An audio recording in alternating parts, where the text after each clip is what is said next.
Hey, real estate investors, and those of you thinking about investing in real estate. We're here talking about another topic today, and it is how to hire a great contractor when you're doing either a fix and flip or something that you plan to fix and rent. And really, any project, whether it's real estate or other, it all boils down to three things: cost, timing, and performance.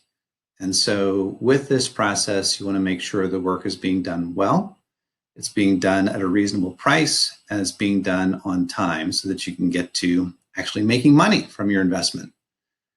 And so if you're just getting started and are new in an area, haven't identified any contractors yet, you can look to real estate agents or property managers to help you find great contractors.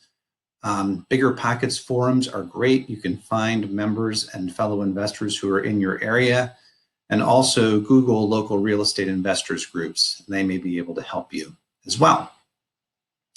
Then when you're making your initial list, you'll want to go through room by room and make a list of the work you want done. And there's going to be more complicated areas that I've seen handled well in two different ways. Either just simply take photos to send to contractors, or shoot a video pointing at each job and explaining what you want done. Then start making initial contact.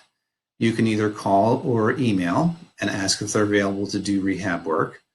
Explain you're an investor and that you want the work done consistent with how a future landlord or tenant for this kind of property would expect.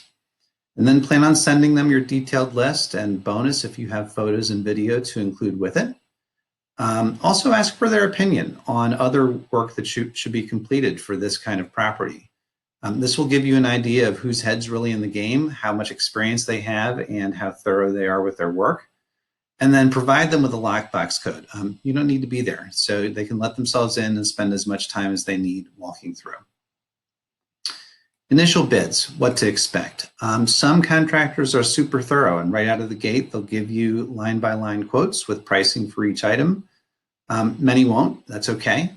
Most contractors will include materials, and really, I know people talk about getting labor-only quotes. Only do that if you're super experienced and know exactly what you want to specify in each part of the rehab.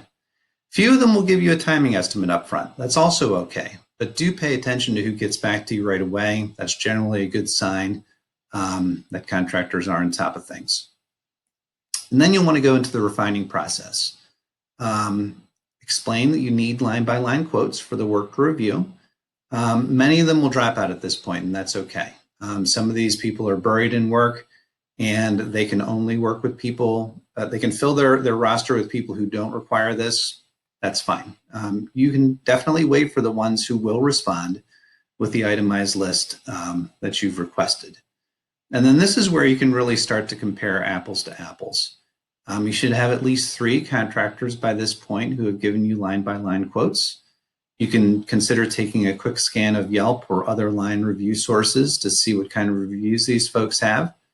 Ask about previous or current jobs that make them well qualified. And then finally ask how soon they can get started and how long it will take them to complete. And that rolls into establishing timing.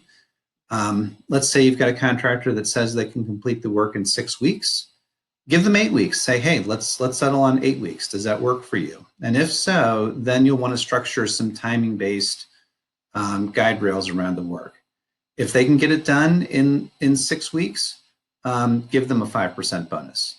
If they get it done by the 8-week mark, full payment as specified in the contract.